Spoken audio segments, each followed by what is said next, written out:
आज आसतु आम वीडियो माध्यम देखा आपण मैंने केमती सहज उपाय काठ जिनिस को घरे पॉलिश करें। ताले चलतु वीडियो आरंभ करवा। ता पूर्व आपण मैंने देखिपे आमर काठ जिनसटी केते मैला है जोटा कि डस्ट लगी। ताले चलतु केमती कौन आम पॉलिश करवा घरे तार उपायटी देखा। गुड आफ्टरनून आपण मानक समस्त मो तरफ नमस्कार। आशा करछि आपण माने समस्त भलरे थिबे। मु भी भलरे अछि। चलंतु वीडियो आरंभ करबा। किंतु वीडियो आरंभ करबा पूर्वरु आपण मानक भितरु केही जदि आज मो चैनल ले नुआ थांती ताले प्लीज प्रथम चैनल टी को सब्सक्राइब कर दियंतु। पाखरे थिबा बेल आइकन को क्लिक करंतु जहा फल मो नुआ नुआ वीडियो रो नोटिफिकेशन आपण मानक पाखरे खूब शीघ्र पहुंची जिवो। आ आपण माने मते टिके सपोर्ट करि परिबा आगु को जिबा पई। आउ एते पर्यंत जो माने मते सपोर्ट करी आछछन्ती सेमानकु तमरो बहुत बहुत धन्यवाद। ताले चलंतु वीडियो आरंभ करबा। सेथि पई हमकु गोटे सॉल्यूशन बनेया पई पड़िबो। आउ आपण माने सही सॉल्यूशन द्वारा जदि आपण माने सप्ताह रे 2 थर आपनकर काठ जिंस को पोछुचंती ना ताले आपनको काठ जिंस आउ केबे भी पुराणा हबनी बा ता ग्लेज आउ कमीबनी। ताले चलंतु कोन से सॉल्यूशन केमती कोन बनेइबा तार उपायटी देखिबा। ऑन करबा। किछि पानी बसेबा गैस ऊपर जोटा कि पानी को गरम हबा पई बा फुटीबा पई छाड़ीबा। किछि समय पानी फुटीबा भितरे आमे सेथिरे किछि चा पत्ती ऐड करबा। गोटे चामच भली आपण माने देबे। हमर जेमि सॉल्यूशन टी पूरा बहलिया हबा दरकार। आपण माने सेथि पई चार परिमाण टी जोटा चा पत्तीर परिमाण टी टिके अधिका रखिथिबे। जदि आपण माने गोटे कप पानी दउछंती तो गोटे चामच चा पत्ती एथिरे ऐड करिवे। एकु एबे फुटीबा पई भल्लो भाबरे छाड़ीबा। देखि पारुथिबे हमर एबे चा पानी टी पूरा भल्लो भाबरे फुटी गलानी। आपण माने जदि गोटे ग्लास पानी नेइचंती ना तो ताकू गोटे कप हेला पर्यंत फुटेइबे। भल्लो भाबरे फुटेइबे। फुटीगला परे एकु आपण माने टिके ठंडा हवा पई छाड़ीबे। एबे आमे एकु छाणी नबा। आपण माने एबे पानी तो आपनकर छाणी नेले जोडा चा पानी को आ ए डस्ट को आपण माने जमारू फोपाड़ीबे नहीं। ये आपनकर बहुत सुंदर काम देई थाए। सबुथिरे गच्छ पाखरु नेई आपनकर घरर बासना पर्यंत बा एमती कि देहर निजर सुंदरता पर्यंत सबुथिरे ये आपनको काम आसे। जदि आपण माने जानि नांदी तो मो प्रीवियस वीडियो रे देखिबे जोटा कि चा पत्ती गुंड को आमे चा व्यतीत तो को को काम रे लगेई परिबा। आपण माने मो सेकंड चैनल ले जाई देखि परिबे। एकु एबे आमे साइड कर दबा। एबे हमरो चा पानी टी भल्लो भाबरे ठंडा हे गलानी।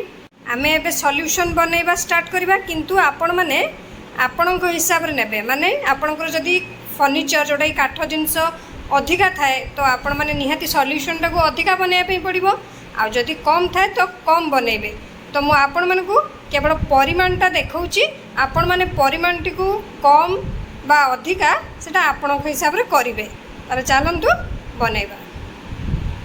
सेथि पई आमे कोन करबा ना चा पानी रु 7 चामच एथिरे नबा।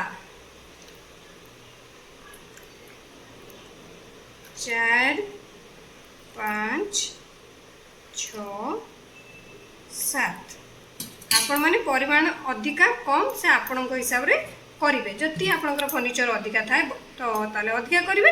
किंतु कम हिसाब रे मु देखौची जोटा कि परिमाण एक्यूरेट परिमाणटा मु देखौची।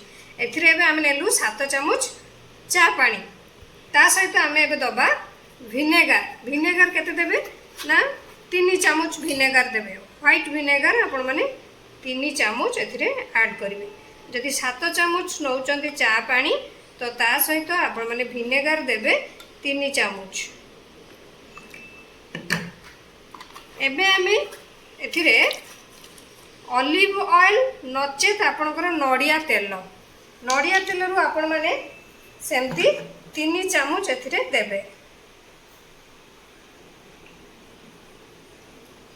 आपण माने नड़िया तेल बदल रे ऑलिव ऑयल भी नहीं पारिबे। जदि ऑलिव ऑयल नहीं तो आपण माने नड़िया तेल को मिक्स करि पारिबे।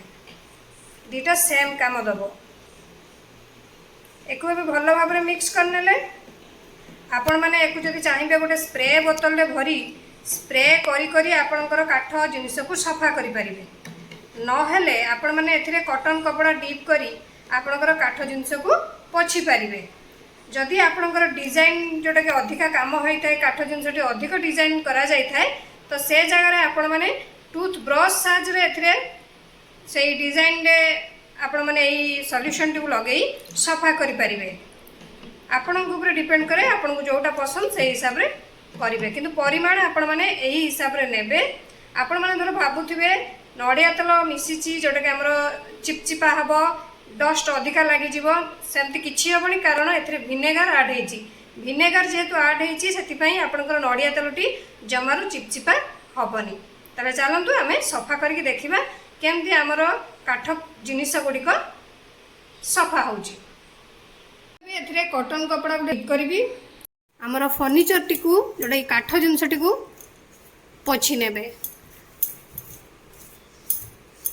देखिपे आमर जोटा कि फर्निचर रे बहुत गुड़े डिजाइन काम होईची तो आपण माने सेठी टूथ ब्रश डिप करी पोछि पारिबे मु प्रथमे अगर पोछि नउची तापरे ब्रश साजरे से डिजाइन जो होईची ताको पोछिबा आपण माने विश्वास करिबेनी एई सॉल्यूशन रे जदी आपण माने सप्ताह थरे कि दुई थर बनै कि आपनकर काठ जिनिस को सफा करचोंदी ना ताले आपनको काठ जिनिस पुराणा हबार ही नाही ग्लेज कमिबो भी नाही सब बेले आपनको काठ जिनिस पूरा पूरी नुआ भली चमकी उठुथुबो आपनको पॉलिश करिया पई भी पड़िबोनी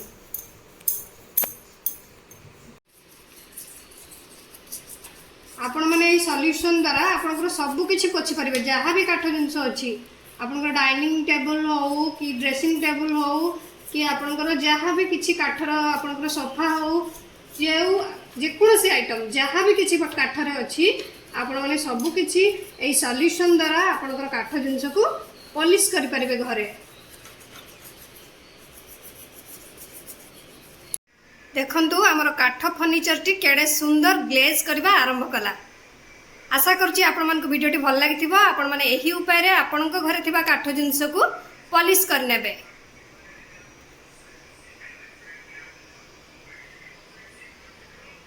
ये तो मोर कबाट थिला किंतु आपण माने एही सॉल्यूशन द्वारा आपण को घरे थिबा जेकोसी फर्निचर को चकाचक करि परिबे आशा करछि आपण मन को वीडियो टी भल लागिथिबो मु ताले रखुछि पुणी देखाबो नेक्स्ट वीडियो रे किंतु आपण माने please like comment share subscribe करिया पे भूलिबेनी मते ताले विदाई दियंतु नमस्कार।